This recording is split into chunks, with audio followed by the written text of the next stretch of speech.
अब आते हैं उसकी प्रासंगिकता क्या है। आज के समय में उसकी प्रासंगिकता क्या है।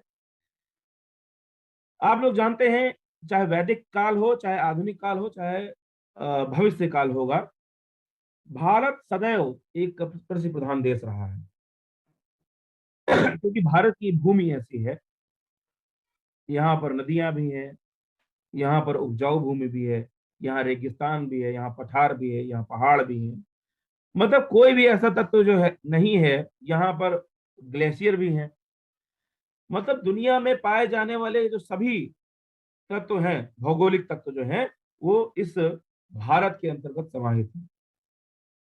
कोई भी ऐसा तत्व नहीं जो शायद ही ना पाया जाता हो। तो इसलिए यहाँ अब अगर लोग रह रहे हैं तो उनके लिए कृषि जरूरी है, अन्न जरूरी है, और अन्न जरूरी है तो उसके लिए कृषि जरूरी है। तो भारत में आज भी बहुत सारे क्षेत्रों में कृषि की आवश्यकता पड़ती है। और जो हमारे भारत जो हमारा ज्योतिष है, वो आप आगे देखेंगे, जो हम नक्षत्र उसकी पंचांग की बात करेंगे, तो आप देखेंगे जो हमारा पंचांग है वो ऋतुओं पर निर्भर करता है, और जो कृषि है वो भी ऋतुओं पर निर्भर करती है। इसीलिए भारतीय संस्कृति में मनाए जाने वाले सभी पर्व प्रत्यक्ष अप्रत्यक्ष रूप से कृषि पर ही निर्भर कर रहे हैं। जैसे आप देखते हैं होली और दीपावली। होली दीपावली पे हम नवान्न का की पूजा करते हैं। नवान्न मतलब नए भोज, नया अन्न जो आता है, चाहे वो गेहूं के रूप में हो, चाहे धान के रूप में हो, हम उस नवान्न की पूजा करते हैं। और नवान्न की पूजा तभी करते हैं जब नवान्न आ जाता है। मतलब उसी समय पर ये हमारे मुख्य त्योहार हैं, होलिका और दीपावली। तो इनको हम मनाए जाने का समय वही निर्धारित करते हैं जब नवान्न की स्थिति हो। और जब नवान्न के लिए क्या है आपके लिए, वह ऋतुओं पर निर्भर करेगा। और ऋतुओं पर जब निर्भर करेगा तो इसका मतलब वह कृषि से सीधा उसका संबंध है। ज्योतिष के ज्ञान की सबसे प्राचीन समय पर ज्योतिष के ज्ञान की सबसे आवश्यकता जो यज्ञों को करने के बाद जो पड़ी, वो किसानों को पड़ी, कृषकों को पड़ी। क्योंकि वह जानना चाहता था। जैसे आप देखेंगे पंचांग में लिखा रहता है, सूर्य का आर्द्रा प्रवेश आपके पंचांग के ऊपर दिया रहता है कि सूर्य आर्द्रा में कब प्रवेश करेगा। आर्द्रा का मतलब है आर्द्रा नक्षत्र से। और आर्द्रा के जो देव हैं वो रुद्र हैं। और रुद्र का मतलब रुदन से है। रुदन मतलब जैसे अश्रु निकलने लगते हैं। और रुदन का मतलब क्या है, जब सूर्य आर्द्रा नक्षत्र में प्रवेश करता है तो जो बादल है, जो आकाश है, वह भी रुदन करने लगता है। ये सृष्टि जो है वह रुदन करने लगती है, अर्थात रोने लगती है। और रुदन के रूप में क्या है, बरसात होने लगती है। तो देखिए कैसे जुड़ा हुआ है शास्त्र हमारा। तो जब सूर्य का आर्द्रा में प्रवेश होता है तो हमें यह पता चल जाता है कि पानी कब बरसेगा। इसी प्रकार से आषाढ़ी पूर्णिमा को भी एक और तरीका है। आषाढ़ी पूर्णिमा को भी जो हवा का रुख है, अगर हम उसको देखें, संगीता का विषय है, हवा के रुख को अगर देखें कि वो किस दिशा में जा रहा है, उस दिशा के आधार पर भी हम आने वाली वर्षा का उल्लेख कर सकते हैं कि अतिवृष्टि होगी, अधिक बरसात होगी, कि सामान्य वृष्टि होगी, सामान्य बरसात होगी, या न्यून वृष्टि होगी। तो जिस तरीके की हो उस तरीके से क्या है, क्योंकि ज्योतिष शास्त्र में अभी उस तरीके का काम नहीं हो रहा है। आप कहेंगे अगर इतनी सब चीजें जानकारी है तो आप लोग करते क्यों नहीं। क्योंकि अभी उस तरीके का काम हुआ नहीं। अभी हम लोग प्राइमरी स्तर पे काम कर रहे हैं, प्राइमरी चीजों को जान रहे हैं, उस लेवल पे हम नहीं आए। आगे हो सकता है कि अगर इस तरीके से ज्योतिष बढ़ता रहा तो वो भी दिन दूर नहीं, मुझे लगता है कि जब आप में से कोई इस तरीके का जो कृषि वैज्ञानिक ना हो जाए, ज्योतिष के आधार पर कृषि की गणना न करने लगे। और भारत सरकार भी हो सकता है आगे आने वाले समय में ज्योतिष के आधार पर इस तरीके के शास्त्रों का भी उपयोग करने लगे। तो पानी कब गिरेगा, कब बीज बोना चाहिए, बीज वपन के लिए भी ज्योतिष में उसके मुहूर्त बताए गए हैं। आज भी जो गांव के लोग हैं उन मुहूर्तों को जानते हैं। और परंपरा से चला रहा है। कोई बता, वो पूछने नहीं आते, वो परंपरा से जान रहे हैं कि अब बीज बोना चाहिए, इन इन दिनों में बोना चाहिए, इन इन नक्षत्रों में बोना चाहिए। ये सारी चीजें वो जान रहे हैं। समय कैसा रहेगा, ठीक है ना, आने वाला समय, जैसे आप देखते होंगे किसी भी संवत्सर का फल लिखा जाता है कि आने वाला संवत्सर कैसे कैसा रहेगा, क्या उसकी स्थिति रहेगी, फसलें कैसी होंगी। मतलब कोई तूफान तो नहीं आ जाएगा, ओले तो नहीं गिर जाएंगी, ठीक है ना, जिससे फसल प्रभावित हो, फसलें कैसी होंगी, उन्नत होंगी कि नहीं होंगी, इत्यादि बहुत सारी चीजें ऐसी हैं। इसी प्रकार से हिंदू षोडश संस्कार, जो हिंदू संस्कृति में, अपने भारतीय संस्कृति में जो षोडश संस्कार होते हैं, यज्ञ हवन, ये निश्चित काल मुहूर्त में ही किए जाते हैं, चाहे वो प्राचीन समय में हो, चाहे आज के समय। जैसे हमने बताया कि आज के समय पर भी हम बिना मुहूर्त के, बिना काल के, चाहे हम किसी भी चीज का शुभारंभ कर रहे हो, हम ज्योतिष के उस पक्ष को चाहे मान रहे हो ना मान रहे हो कि फलित के माध्यम से, जन्मपत्री के माध्यम से हम किसी भी कार्य को करने जा रहे हैं, ये हमारे शुभ है या नहीं है, इसको भले ही विचार ना कर रहे हो, लेकिन किसी भी कार्य को आरंभ करने पर हम मुहूर्त का विचार अवश्य करते हैं कि आज यह दिन है, इस दिन जरूर कर लें, आज यह नक्षत्र पड़ रहा है, इस दिन कर लें, किसी न किसी रूप में उस मुहूर्त का उपयोग जरूर करते हैं।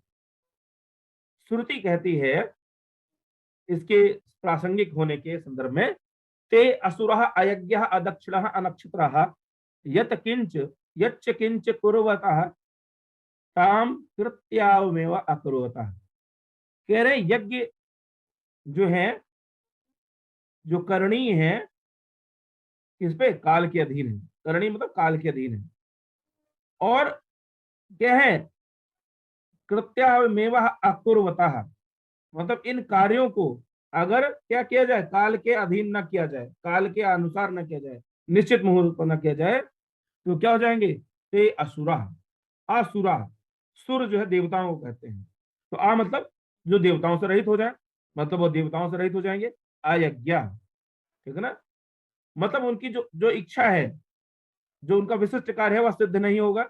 अदक्षिणा, मतलब जो उसके लाभ है, दक्षिणा का मतलब यहाँ लाभ से है। दक्षिणा का मतलब ये नहीं कि ब्राह्मण को दक्षिणा देने से मतलब है, यहाँ दक्षिणा का मतलब उसके जो जिस लाभ के दृष्टिकोण से वह किया जा रहा है उससे है। नक्षत्र, नक्षत्र मतलब उनमें नक्षत्र, हमने कहा ना, न छरति नक्षत्रम, मतलब उनके अंदर स्थिरता नहीं रहती, मतलब वो स्थिरता का कारण नहीं बनते। जैसे आप कोई मान लीजिए व्यापार आरंभ कर रहे हैं और आपने उसको समय पर नहीं किया, उचित समय पर नहीं किया, तो क्या हो जाएंगे? अनक्षत्र हो जाएंगे, मतलब वो स्थिर नहीं रहेंगे। जैसे किसी का विवाह हुआ बिना मुहूर्त के, क्योंकि आजकल विवाह में समस्या ज्यादा होती है कि मुहूर्त कभी का होता है और करते कभी है, ठीक है ना, क्योंकि आधुनिक समय में दूसरी चीजें ज्यादा महत्वपूर्ण हो गई हैं। तो इसलिए कहना है, वो क्या होते हैं, वो स्थिर नहीं रहते हैं, समस्याएं आती हैं उनके संबंधों में। तो नक्षत्र रहित हो जाते हैं, उनमें स्थिरता नहीं रहती। इसलिए जो भी यज्ञादि कर्म है, अगर आप उसको काल के समय अनुसार नहीं करते हैं, तो निश्चित रूप से वह आपके सारे जो कार्य होंगे वो निस्तेज हो जाएंगे, या निष्प्राण हो जाएंगे, या असफलता को प्राप्त होंगे। ठीक है ना? इसलिए कहा गया है कि काल के अनुसार ही करना चाहिए। इसके आगे इसी बात को आगे बढ़ा रहे हैं। अब इसका इसका आधार बता रहे हैं, जैसा कि कल भी इस श्लोक की चर्चा आई थी कि अप्रत्यक्षाणि शास्त्राणि विवादेस्तु विवादस्तेषु केवलम। जो शास्त्र, मतलब इस संसार में बहुत सारे ऐसे शास्त्र हैं जो अप्रत्यक्ष हैं, ठीक है ना, और वही क्या है, विवाद के कारण बनता है। लेकिन ज्योतिष तो प्रत्यक्ष शास्त्र है। ज्योतिष में जो चीज हम आपको गणित में बताएंगे वही आप आकाश में देख पाएंगे। आप जो तिथियां हैं, तिथियों के अनुसार ज्वार भाटा को उठते हुए देख सकते हैं, उठते और घटते हुए देख सकते हैं। आप सूर्य के निकलने पर ही कुमुदनी खिलती है, ये देख सकते हैं। कोई भी पशु पक्षी, जितने भी पशु पक्षी हैं इस पृथ्वी पर, वहां के तात्कालिक सूर्योदय के आधार पर ही अपने भोजन को प्राप्त करने के लिए चले जाते हैं। और सूर्योदय और सूर्यास्त क्या है? सूर्य सूर्यास्त जो है काल की इकाई है। और जैसे ही सायंकाल होती है, जैसे ही सूर्यास्त होता है, वो अपने घर को लौट आते हैं। अब मनुष्य ने, चूंकि हम लोगों ने इतनी ज्यादा तरक्की कर ली है कि हम लोग रात्रिचर भी हो गए हैं, क्योंकि हमारे पास रात्रि की व्यवस्था हो गई है, रात्रि में ऊर्जा हो गई है। लेकिन इतनी सब व्यवस्था होने के बावजूद भी जो पशु पक्षी हमारे शहरों में भी रह रहे हैं, वह रात्रि में अनुगमन नहीं करते, वह रात्रि में अपने भोजन को नहीं तलाशते। जो रात्रिचर प्राणी ही हैं वही रात्रि में निकलते हैं। जो दिनचर हैं वह, आप देखेंगे चिड़िया, चिड़िया जितनी जितनी चिड़िया हैं, वो क्या है, वो आपने रात में उनको उड़ते हुए नहीं देखा होगा, ठीक है ना। जो पशु ऐसे हैं जो दिन में निकलते हैं, उनको आपने रात्रि में नहीं। गायें देखिए दिन में निकलती हैं और रात्रि में कहीं ना कहीं आराम कर रही होती है। तो कह रहे हैं कि ये जो शास्त्र है, ये तो प्रत्यक्ष शास्त्र है। चंद्रार को यत्र साक्षिणों, जिसके जो साक्षी है वो चंद्रमा और सूर्य है सदैव। आप तिथियों को देखें तो चंद्रमा से, सूर्य से जब सूर्यास्त होता है, जब शुक्ल पक्ष हो, तो आप देखेंगे कि सूर्य से जैसे जैसे आप दूरी देखते जाएंगे, आप दोनों के डिस्टेंस निकाल लें, हम आपको आगे बताएंगे कैसे निकाल लेंगे। आप निकाल लें तो आप पता चल सकता है, आप छत पे खड़े होकर बता सकते हैं कि आज की तिथि कौन है। जैसे कि कल आप किसी ने, मतलब हमारे किसी अतिथि ने चर्चा की थी कि जो गांव के लोग हैं, जो गांव की महिलाएं हैं, वो आज भी तिथियों की गणना कर लेती है। कैसे कर लेती है? सूर्य चंद्रमा को देख के कर लेती है। सूर्य से उनकी दूरी क्या है, और ये कैसे उन्होंने सीखा? उन्होंने सीखा नहीं कहीं स्कूल में, कहीं पढ़ाया नहीं गया, लेकिन उन्होंने परंपरा से सीख लिया। उनके, क्योंकि जो परिवार भी होता है वह प्राथमिक शिक्षा का सबसे बड़ा केंद्र होता है, तो इसलिए वो परंपरा से उन्होंने सीखना आरंभ किया। हम सूर्य चंद्र ग्रहण देखते हैं, आप आगे जाने कि चंद्र ग्रहण वगैरह तो होता ही नहीं। अगर आकाश में आप वास्तव में देखें तो चंद्र ग्रहण होता ही नहीं, सूर्य ग्रहण होता नहीं, लेकिन हमें दिखाई देता है और हमें उसका प्रभाव भी दिखाई देता है। सूर्योदय होता ही नहीं, सूर्य तो चलता ही नहीं, तो सूर्योदय हो कैसे सकता है? सूर्यास्त होता नहीं, लेकिन सूर्योदय हमें दिखाई देता है। चंद्रोदय, चंद्रमा का उदय, चंद्रमा तो हमेशा आकाश में रहता है, तो चंद्रोदय कैसे हो रहा है, चंद्रास्त कैसे हो रहा है, तो ये हमें दिखाई दे रहा है। तो ये क्या है? हमारे प्रत्यक्ष प्रमाण है। ग्रहों के सरंग वेद, सरंग जैसे चंद्र का सरंग होता है, चंद्रमा का आकार छोटा होता जाता है, सरंगाकार हो जाता है। सरंग मतलब सींग के आकार का। तो चंद्रमा जब आपको इस आकार में दिखाई, जब सींग के आकार का, तो सरंगाकार कहते हैं। उससे भी तेजी मंदी का विचार किया जाता है। उनकी गति क्या है? कभी कभी आप देखते होंगे कि एक ही दिन में दो तिथियां हो गई, कभी कभी आप देखते होंगे कि एक दिन में, 2 दिन में एक तिथि हो रही है, कभी कभी आप देखते होंगे कि अधिमास हो गया। हो सकता है आपके जीवन में जो 6 मास है उसकी भी स्थिति आप देख पाए, ठीक है ना? किसी भी ग्रह का उदय, कभी कोई ग्रह आकाश में दिखाई देता है, कभी नहीं दिखाई देता। तो ये जो सारी चीजें हैं, ये हमारे लिए प्रत्यक्ष प्रमाण है कि ये किसके कारण से हो रहा है। हम ज्योतिष की गणना को लिख रहे हैं कि आज के दिन, और आज ही नहीं, 2 साल बाद, 10 साल बाद, 100 साल का पंचांग पहले से ही निर्मित हो जाता है। और अगले 100 साल तक कौन सा ग्रहण कब पड़ेगा, कब सूर्योदय होगा, ये पहले से निर्णित है।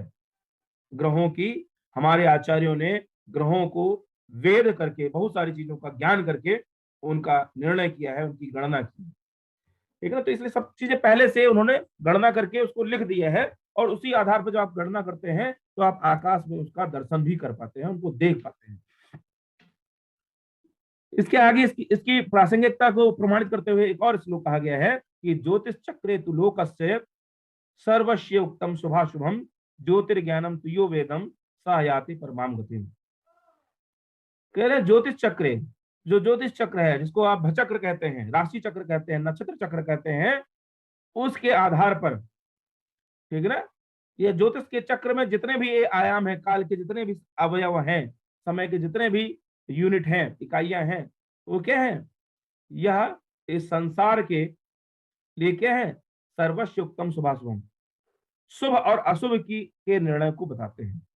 ज्योतिष के आधार पर हम यह जान सकते हैं कि कौन सा काल शुभ है और कौन सा काल अशुभ है, किस काल में करना चाहिए, किस काल में नहीं करना चाहिए, और क्यों नहीं करना चाहिए, यह भी बताया गया है। तो कह रहे हैं कि ज्योतिर्ज्ञानम तो ये वेदम, तो इसलिए जो ज्योतिर्विज्ञान के, ज्योतिष शास्त्र के ज्ञान को, ये दिव्य ज्ञान को जानता है। दिव्य ज्ञान इसलिए क्योंकि हमने ग्रहों को देवता के रूप में माना है, और देवता हमें दर्शन दे रहे हैं। सूर्य की हम पूजा करते हैं, चंद्रमा को हम अर्घ्य देते हैं। हमारे यहाँ बहुत सारे त्योहारों में चंद्रमा के को अर्घ देने की बात कही गई है। सूर्य की तो हम नित्य ही पूजा करते हैं, तो वो हमारे देवता हैं, देवता हैं। इसलिए क्या, इसको दिव्य ज्ञान इसलिए कहा गया कि ज्योतिष के जो दिव्य ज्ञान को जानता है, तो क्या है? सह याति परमाम गतिम, वह किसी भी प्रकार के जन्म मरण से मुक्त होकर परम गति को प्राप्त करता है। परम मतलब सर्वोच्च गति को प्राप्त करता है। संसार में ज्ञान विज्ञान की जितनी विधाएं हैं, वह मनुष्य को आध्यात्म की तरफ नहीं मोड़ती। ईश्वर का मतलब अध्यात्म, अध्यात्म की ओर नहीं मोड़ती, उसे परम गति का आश्वासन नहीं देती। परंतु ज्योतिष, अगर आपने वास्तविक रूप से अच्छे शुद्ध मन से अगर ज्योतिष का अनुसरण किया है और उसका पालन किया है, अनुपालन किया है, तो निश्चित रूप से आप उस परम गति को प्राप्त करेंगे, ठीक है ना? तो ये एक ऐसा शास्त्र है जो परम गति को भी देता है। और क्या सहायक है? कह रहे अर्थाजने सहाय, तो सिर्फ परम गति नहीं देता, अर्थाजन। अगर आपके पास कोई कार्य की समस्या है, अगर आपने ज्योतिष का अच्छे से अध्ययन कर दिया है, ठीक है ना, खूब अच्छे से उसको जान लिया है, समझ लिया है, चाहे वो फलित ज्योतिष हो, चाहे संगीता ज्योतिष हो, चाहे सिद्धांत ज्योतिष हो, किसी भी स्कंध को जान लिया है किसी एक भी स्कंध में अगर आपकी प्रवीणता हो गई, त्रिस्कंध में हो तो फिर बात ही क्या, फिर आपको कोई टक्कर दे ही नहीं सकता। अगर आपने किसी भी शास्त्र को जान लिया है, किसी भी एक स्कंध को जान लिया है, तो आपको घर बैठकर अर्थार्जन होने की स्थिति है। आपको कहीं उसके लिए कुछ भी दिखाने की जरूरत नहीं है, आप स्वयं ही अर्थार्जन का कारक बन जाएंगे। ठीक है ना। तो आपको किसी भी प्रकार के पैसे, जो आजकल का जो मूल उद्देश्य लोगों का हो गया है, मौलिक उद्देश्य है, वर्तमान समय में प्रासंगिक है, तो इसलिए अर्थार्जन करने में सहायक होता है। और कह रहे पुरुषार्थ आपत अर्णवे पोता। जैसे ये कहा गया है कि जैसे आप नदी में कहीं जा रहे हो और आपत्ति काल आ गया हो, या समुद्र में जा रहे हो, नौका में जा रहे हो और आपत्ति काल आ गया हो, ठीक है ना, तो ज्योतिष के माध्यम से आप दिशाओं का निर्णय कर सकते हैं। ठीक है ना। और इसका दूसरा स्वरूप है कि कहीं अगर आपत्ति काल में है, आपको कोई समस्या है और आप ज्योतिष को जानते हैं और आपने कह भर दिया, मान लीजिए आपको किसी कार्य को, किसी बड़े कार्य को करना है और आपके पास धन की कमी है, तो आपने अगर ये मतलब आपने यह मतलब ये वो कर दिया कि हमें इस तरीके से पैसे की आवश्यकता है और हमारे पास इतना इस तरीके का ज्ञान है, तो आप निश्चित रूप से अगर आप उस ज्ञान को प्रसारित प्रचारित करेंगे तो आप उस आपत्ति से भी निकल पाएंगे। दूसरा आपत्ति क्या, कि ज्योतिषी का कार्य यह भी है कि वह किसी के शुभ अशुभ समय को बताता है। ठीक है ना। अगर किसी का अशुभ समय चल रहा है, कई बार क्या होता है कि बड़ी हताशा हो जाती है उसको, वो डिप्रेशन लेवल तक आ जाता है, और डिप्रेशन लेवल पे जाने के बाद उसके पास पता चलता है कि वो बीमार हो गया। लेकिन ज्योतिषी जो है वो इस तरीके का व्यक्ति होता है, अगर आपने उसको सही दिशा निर्देश दिया तो उस समय को वह अपने जीवन का एक काल मानकर, यह समय चल रहा है इसलिए हम अभी कुछ भी कर पाने में सक्षम नहीं हो पा रहे हैं, सफल नहीं हो पा रहे हैं। जब ये समय निकल जाएगा तो उससे क्या होता है, उसका एक मनोवैज्ञानिक जो मनोबल है वह मजबूत रहता है। तो आप उसको आपत्ति के समय एक नौका का कार्य करते हैं। ठीक है ना, कि आपको नौका मिल गई, आप कहीं समुद्र में जा रहे थे, आप जिस जहाज में थे वह क्रैश हो गया है और उसी समय एक आपको नौका मिल गई है, तो उस तरीके से भी यह कार्य करता है। तो आप इसीलिए आपने देखा, एक बार मैंने कहीं कोई पेपर में पढ़ा था कि भारत में मनोविज्ञान विषय उतना प्रसारित नहीं हुआ जितना ज्योतिष शास्त्र है। उसका कारण यही है क्योंकि ज्योतिषी लोग जो है मनोवैज्ञानिक रूप से भी प्रभाव डालते हैं। इसीलिए आपकी कही बात का, जब आप ज्योतिषी हो जाएंगे या जो लोग हैं, जो लोग काम कर रहे हैं, कार्य कर रहे हैं, तो निश्चित रूप से आपकी एक एक बात का उसके ऊपर मनोवैज्ञानिक प्रभाव होता है, चाहे वो भारत का हो चाहे बाहर का हो। तो इसीलिए ज्योतिषी को अपनी अपने सूत्रों पर उसको सिद्ध करना चाहिए, उस पर कमांड होना चाहिए, ताकि वह किसी को जब बताए ताकि उसकी बात गलत ना हो। और गलत नहीं होगी तो आपकी प्रतिष्ठा भी बढ़ेगी, आपका मान भी बढ़ेगा, आपका सम्मान भी बढ़ेगा, और साथ साथ में धन के लिए फिर आपको सोचना नहीं पड़ेगा, वो तो स्वयं है। ठीक है ना। तो इसलिए ज्योतिषी को वही जो जो सिद्ध हो वही सलाह देनी चाहिए, अन्यथा क्षमा मांग लेनी चाहिए। यात्रा समय, यात्रा कर रहे हैं, आजकल जैसे आप लोग यात्रा करते हैं ना ट्रेन में, हालांकि अब तो रिजर्वेशन लोग करा के जाते हैं, नहीं तो पहले के समय में रिजर्वेशन कम कराते थे। तो अगर आप ज्योतिष के जानकार हैं तो आपको ऐसे ही जगह मिल जाएगी। ठीक है ना। यात्रा में जैसे लोग पहले यात्रा करते थे, पैदल पैदल चलते थे, और कहीं गांव से गुजर रहे हैं और गांव वालों को पता चला कि ये तो बड़े सिद्ध पुरुष हैं, बड़े ज्योतिषी हैं, तो क्या करते थे, वो उनको अपने घर बुलाते थे, उनका सत्कार करते थे, उनके रुकने की व्यवस्था करते थे, उनको कुछ धन धन भी प्रदान करते थे। तो आप यात्रा समय में भी ऐसे ही आजकल कहीं जा रहे हो और आप कहीं ऐसी स्थिति में आ गए हो, तो निश्चित रूप से आप यात्रा समय पर भी इसका लाभ आपको मिल सकता है। मंत्री जातक, मंत्री मतलब सलाह के रूप में, सलाहकार, किसी राजा के आप निकट रहे, क्योंकि पहले राज ज्योतिषी हुआ करते थे। समय के अनुसार क्या करते थे, वो सलाह देते थे, लेकिन बस ये है कि आपकी सलाह किसी भी तरीके से बायस नहीं होनी चाहिए, पूर्वाग्रह से ग्रसित नहीं होनी चाहिए। अगर आप पूर्वाग्रह से ग्रसित दे रहे हैं तो निश्चित रूप से आप ज्योतिष की विद्या के साथ भी गलत कर रहे हैं, और साथ साथ आप अपने भी दुर्भाग्य को क्या नाम है, आप वो दे रहे हैं, जगह दे रहे हैं। ठीक है ना। तो इसलिए निश्चित रूप से आप जब भी किसी को सलाह दे तो आप उचित सलाह दें, जो आपको लगता है, जो आपको ग्रहों के अनुसार से, ज्योतिष के सूत्रों के अनुसार से लगता है।